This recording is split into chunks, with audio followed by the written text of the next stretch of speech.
Ya casi terminamos, nos faltan nada más 6 siglos.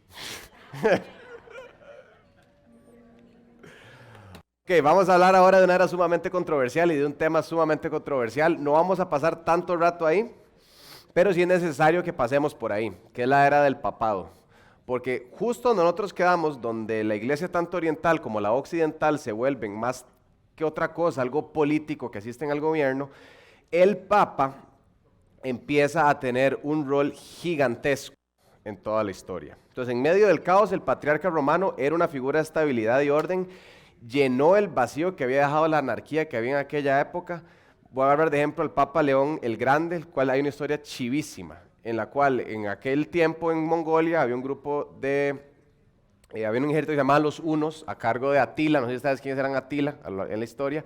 Atila se va a invadir Roma y el Papa León lo topa y nadie sabe qué le dijo el Papa León a Atila, pero logró que Atila jalara para arriba a donde después murió. Entonces, el Papa León el Grande literalmente salvó a Roma.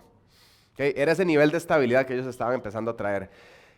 Por otro lado, al ser la iglesia oriental una marioneta del emperador, Roma pasó a tener una autoridad teológica muchísimo más grande. Al estar el oriente tan débil, la teología empezó a venir más bien del occidente. Conforme las naciones católicas vencen a las arrianas en el occidente, el obispo de Roma se empieza a encontrar como el único patriarca del área. Entonces, solo hay un patriarca en el occidente, una persona que legisla, una persona que manda y una persona que empieza a proveer de estabilidad a todo el área. Durante esa época, los mayores aportes de los papas no fueron tanto en materia teológica, fueron más temas políticos de anexar ciudades, rescatar otras y de misioneros, porque cuando ya lograban anexar algún territorio, mandaban misioneros como el misionero Agustín, no es el mismo que acabamos de ver antes, es otro, para empezar a evangelizar a las personas recién conquistadas. Se parece mucho a todo el tema de las conquistas en América, es muy parecido, es como de ese right. Gregorio el Grande fue uno de los papas, digamos que lograron más cosas, logró evangelizar gran parte de España, gran parte de Portugal por medio de estas misiones. Después, no hay manera que podamos saltarnos de la parte donde el papado decae mucho. La alianza entre el papado y el imperio trae consecuencias negativas. Recuerden que a lo largo de la historia del papado, a veces el papado tiene mucha autoridad, a veces es nada más una marioneta, a veces tiene mucha autoridad, a veces tiene poquitita. Dentro de ese quita y pone, vamos a ver que suceden dos cosas. La primera es la simonía. La simonía la definimos más sencillo como la compra de cargos eclesiásticos. Y como estamos ahorita en la historia dentro del sistema feudal, que era que yo le daba tierras a alguien, porque no voy a decir la moneda, pero la gente no se medía sus riquezas por plata, sino por tierras. Entonces, emperadores o políticos iban a la iglesia, digamos que a Heredia, ¿verdad? Llegaba un político al obispo de Heredia y le decía, vea, yo le voy a dar toda esta tierra a usted, pero mi hijo va a ser el obispo de esta tierra. Y la iglesia decía que sí, eso era simonía. Entonces compraban cargos eclesiásticos y ponían ahí el imperio o cual fuera el imperio, porque habían varios, a la persona que más les conviniera. Pueden imaginarse la teología en aquella época. También existía nepotismo, en los cuales se elegían a cargos eclesiásticos basados en amistades, en favores o en deudas. Pasaba muchísimo. Y la simonía y el nepotismo claramente son recetas para la corrupción. Las familias poderosas les daban feudos a la iglesia en cambio de tener cargos eclesiásticos. Los emperadores comienzan a elegir papas en vez de los consejos eclesiásticos. Entonces, el que pone el papa en su silla no era la iglesia, como en la iglesia, sucedía antes en la iglesia local. Antes los obispos eran ordenados por la congregación. Aquí el emperador es el que pone al papa y solo se pone al papa que cumpla los intereses del emperador en esta época. Dependiendo de la época, el papado gozaba mucho poder o no.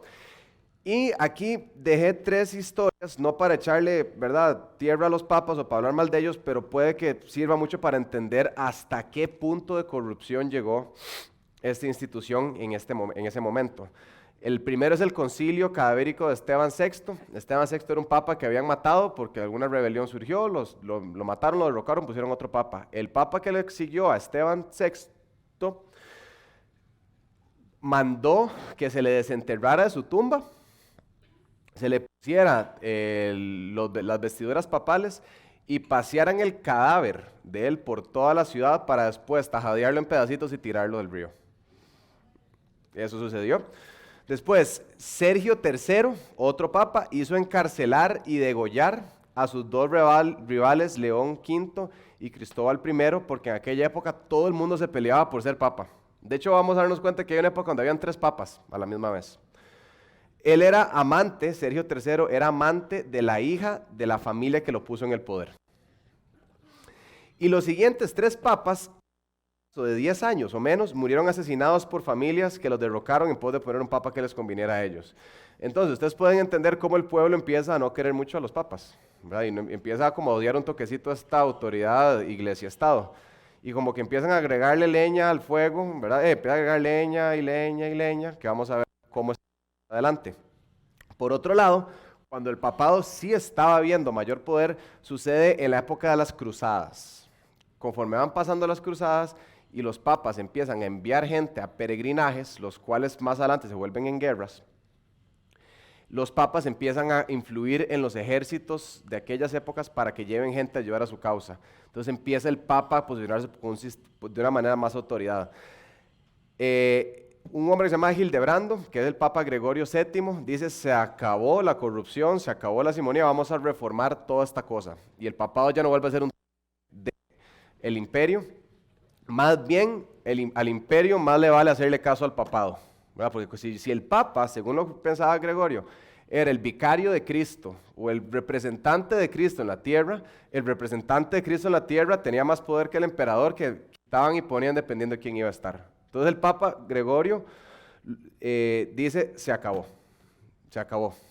En la época de las cruzadas el papado fue adquiriendo mayor poder, que fue lo que dije ahorita, y León el Grande, Gregorio e Inocencio es el papa de la tercera cruzada, si no me equivoco, y sus sucesores se niegan a seguir siendo gobernados por el imperio, y el papa, al ser el sumo pontífice de la iglesia occidental, curiosamente el sumo pontífice era sumo sacerdote de cultos paganos, no sé por qué quisieron pasarlo a eso, pero ya quedó sumo pontífice de la iglesia occidental. Y estando la iglesia oriental en un estado lamentable, por otro lado, el papa se empieza a colocar como la autoridad suprema en el mundo medieval. Aquí es cuando el papa manda, y lo que dice el papa se hace.